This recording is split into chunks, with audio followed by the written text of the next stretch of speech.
अब हम number system के नेक्स्ट मॉडल एक्सपोनेंट्स के बारे में यहाँ पर सीखेंगे और हम इसमें एक्सपोनेंट से रिलेटेड क्वेश्चन को कैसे सॉल्व करते हैं ये भी सीखेंगे।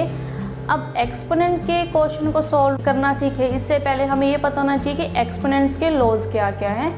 तो आइए हम लॉज ऑफ एक्सपोनेंट्स यहाँ पर एक बार पढ़ लेते हैं। सबसे पहले यहाँ पे a की पावर m मल्टीप्लाई a की power n is equal to a की पावर m प्लस n, यानी कि जहाँ पर बेसिस हमारे सेम हो और पावर डिफरेंट हो और मल्टीप्लिकेशन फॉर्म में हो तो वहाँ हम पावर को ऐड करते हैं। यानी कि जहाँ पर बेसिस सेम है और मल्टीप्लिकेशन फॉर्म में है वहाँ पर जो पावर्स है हम उनको ऐड करते हैं। फॉर एग्जांपल अगर हमारे पास 4 की पावर 3 मल्टीप्लाई 4 की पावर 2 दिया हो तो हम इसकी जो पावर्स है उसको ऐड कर देंगे 3 + 2 4 की पावर 5। नेक्स्ट क्लोज है यहाँ पे a की power m divided by a की power n is equal to a की पावर m माइनस n, यानी कि जहाँ पर बेसिस सेम हो और डिवीजन फॉर्म में हो तो वहाँ पर पावर को हम माइनस करेंगे। फॉर एग्जाम्पल 4 की पावर 8 डिवाइडेड बाय 4 की पावर 5, तो हम इसमें जो बेस हमारे पास सेम है 4 और इसकी पावर को हम माइनस करेंगे तो ये आएगा 4 की पावर 3। नेक्स्ट है यहाँ पर a की पावर m होल की पावर n। अगर हमें इस फॉर्म में कोई क्वेश्चन दिया हो तो ये इक्वल टू है a की power m into n। For example 3 की पावर 4 की होल पावर 2, तो ये आएगा 3 की power 4 multiply 2 is equal to 3 की पावर 8।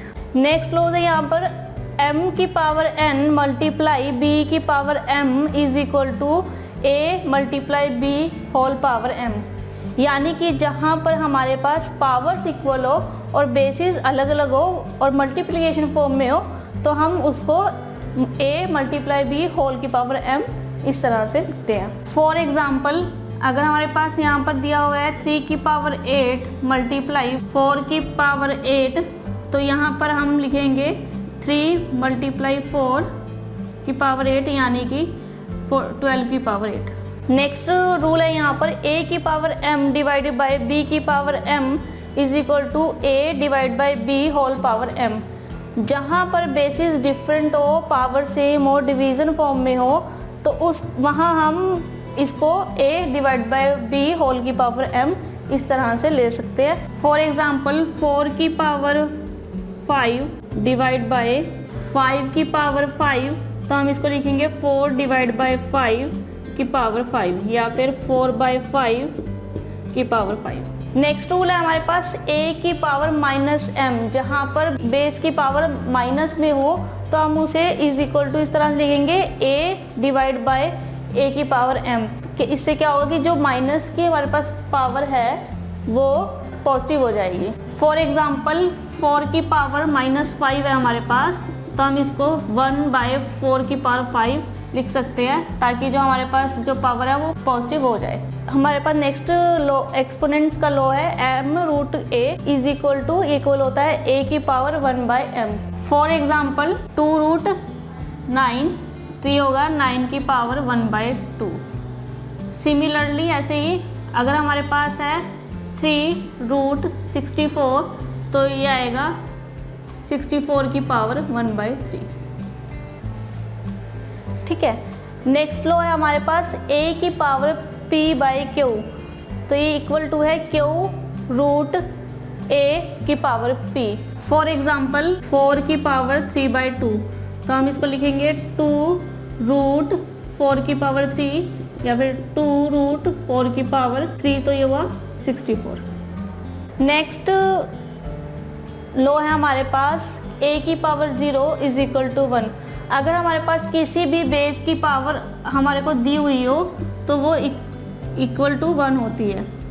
अगर कोई भी हमारे पास बेस है और उसकी पावर 0 है, उसका आंसर हम 1 ही लिखेंगे। अब किसी भी बेस की पावर अगर 0 है तो हम उसे 1 ही मानेंगे क्योंकि वो इक्वल टू 1 होता है। अब आई होप सो कि आपको ये क्लियर होंगे सारे के सारे लॉ, ठीक है। जहाँ बेसिस सेम होंगे और मल्टीप्लिकेशन फॉर्म में होंगे तो पावर्स ऐड होंगी, जहाँ बेसिस सेम होंगे डिवीजन फॉर्म में होंगे तो पावर्स माइनस होगी, ठीक है। जहाँ पे बेसिस की पावर m हो और होल पावर n हो, वहाँ पर जो पावर्स है वो मल्टीप्लाई होंगी, ठीक है। जहाँ पर बेसिस अलग अलग और पावर सेम और मल्टीप्लिकेशन फॉर्म में हो तो a मल्टीप्लाई b होल की पावर m, ठीक है। जहाँ बेसिस अलग अलग हो, डिवीजन फॉर्म में हो और पावर सेम हो, वहाँ पर a डिवाइड b की होल पावर m, ठीक है। और जहाँ पर a की पावर माइनस में होगी तो हम उसे 1 बाई करके, मतलब कि जो a है बेसिस है उसको हम डिनोमिनेटर में ले आएंगे तो वो जो माइनस की पावर है वो प्लस में कन्वर्ट हो जाएगी, पॉजिटिव हो जाएगी। और m रूट a ये इक्वल टू है a की पावर 1 बाई m, ठीक है।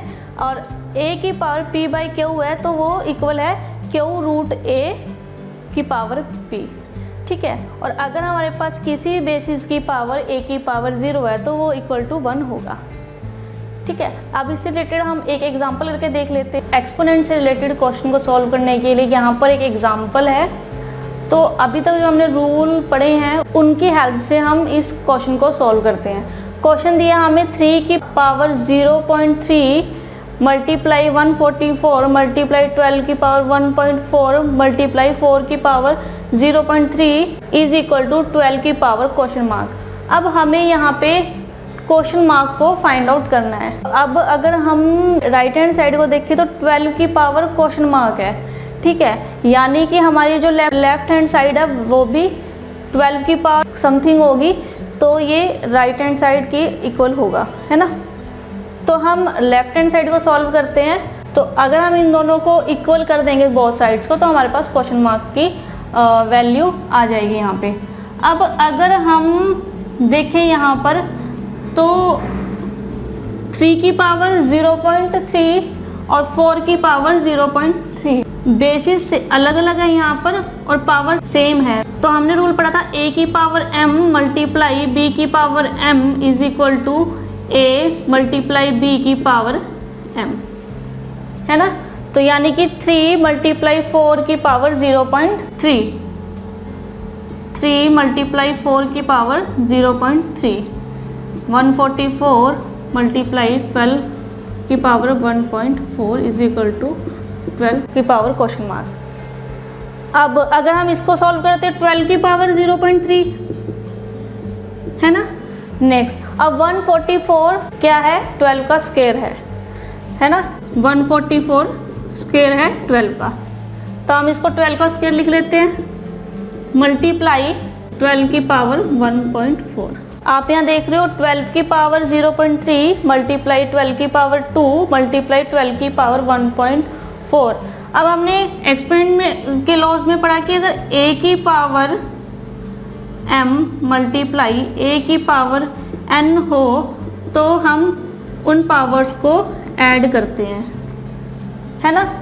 तो हम इसमें भी ऐड करेंगे 12 की पावर 0.3 प्लस 2 प्लस 1.4 और अगर हम इन पावर्स को ऐड करें तो आएगा 12 की पावर 3.7। यानी कि जो हमारे पास यहाँ क्वेश्चन मार्क में आएगा, यहाँ क्वेश्चन मार्क की जगह हमारे पास 3.7 आएगा आंसर। तो आप अलग अलग तरह से अलग अलग रूल के अकॉर्डिंग आप इन क्वेश्चन को सोल्व कर सकते हैं और ये डिपेंड करता है क्वेश्चन के ऊपर कि उस पर कौन सा रूल अप्लाई होने वाला है, ठीक है। तो आप इन एक्सपेरिमेंट्स के लॉ को लर्न करिए अच्छे से और इन क्वेश्चन को ईजिली सॉल्व कर लीजिए।